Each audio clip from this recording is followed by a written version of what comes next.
Hello everyone, সবাইকে স্বাগতম রান্নাঘর শারমিন আক্তার কিচেন ব্লগে। আসসালামু আলাইকুম। সবাই কেমন আছেন? আলহামদুলিল্লাহ আমি ভালো আছি। আশা করি আপনারাও সবাই ভালো আছেন। ভিডিও টাইটেল দেখে বুঝতে পারছেন অবশ্যই আমি কি রান্না করতেছি। দেখতে থাকুন, আমার সাথেই থাকুন আমি কিভাবে রান্নাটা কমপ্লিট করেছি।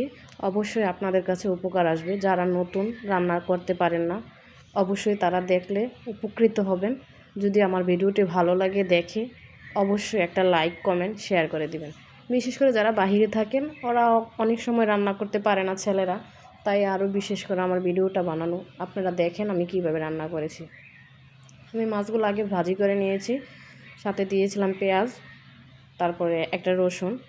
এদিকে আমি এগুলো সিম আলু দিয়েছি, এগুলোর সাথে দিয়েছি লবণ হলুদ দিয়ে আমি এগুলাকে একটু ভালো করে নেড়েচেড়ে ভাজি করে নেব। যদি কাঁচা থাকে আপনার সিমটা ভালো একটা ফ্লেভার আসবে না, তাই সিমটা একটু ভালো করে ভাজি করে নেবেন। যখন আপনার ভাজি হওয়া কমপ্লিট হয়ে যাবে তখন আপনি ওই সাথে মরিচের গুঁড়াটা অ্যাড করবেন। মরিচের গুঁড়াটা আগে দিলে এই তরকারিটা একটু পুড়ে গেলে আসে না, কালো কালো হয়ে যায়, তাই মরিচের গুঁড়াটা পরে দিবেন। সব সময় যে কোনো রান্নার ক্ষেত্রে মরিচের গুঁড়াটা পরে দিবেন। দেখেন আমি সম্পূর্ণ রান্নাটা কিভাবে কমপ্লিট করেছি, দেখতে থাকুন। যতক্ষণ পর্যন্ত একটা কালার চলে না আসবে পানি অ্যাড করবেন না। একটা কালার চলে আসলে তারপরে পানি অ্যাড করবেন।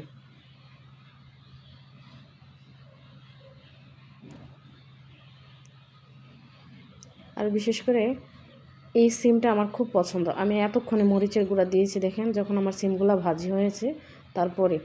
আমার অন্য সিম থেকে এই সিমটা খুবই পছন্দ। এই সিমটা আমার কাছে ভালো লাগে।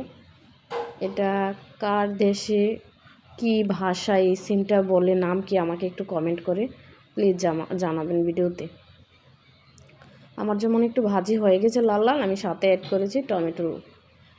আমি এদিকে 3টা বড় বড় টমেটো নিয়েছি, নিয়ে এগুলোর সাথে অ্যাড করেছি। দেখেন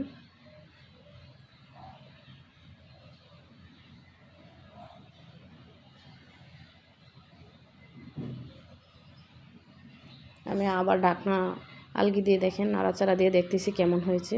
আমার নিচে একটু লাল লাল হয়ে আসছে। যখন একটু লাল লাল হয়ে আসবে তখন সিমটা ভালো একটা ফ্লেভার বাইর হবে।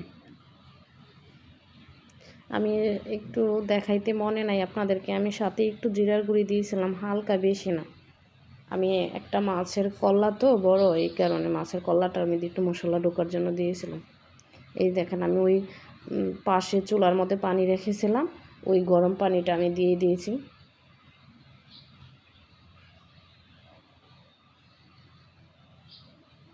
তরকারিটা খুবই ভালো হয়েছিল, আমার ছেলেরা খুব পছন্দ করেছিল।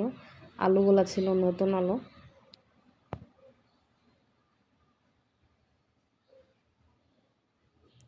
এখন আমি এটার মধ্যে মাছের কল্লাগুলা দিয়ে দিব। দেখেন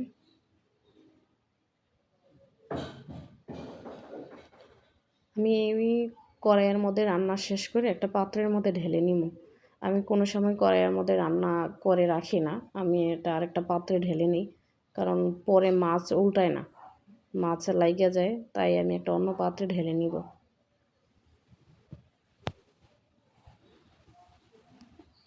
এই যে আমি একটা অন্য পাত্রে ঢেলে নিয়েছি। দেখেন তরকারির কালারটা খুবই সুন্দর, একটা জুস আসছে দেখেন।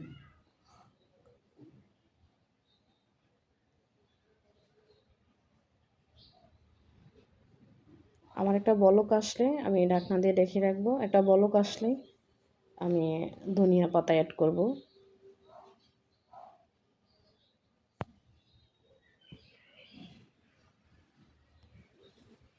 দেখেন আমি ঢাকনা আলগি দিয়ে দেখি একটু যখন বলক আসছে, এখন আমি ধনিয়া পাতা অ্যাড করেছি এগুলোর সাথে। এগুলো ভালো করে নেড়ে চেড়ে ধনিয়া পাতাটা মিক্স করে নেব। প্লিজ যদি একটা লাইক দেন অবশ্যই আরেকটা ভিডিও বানাইতে উৎসাহ লাগে।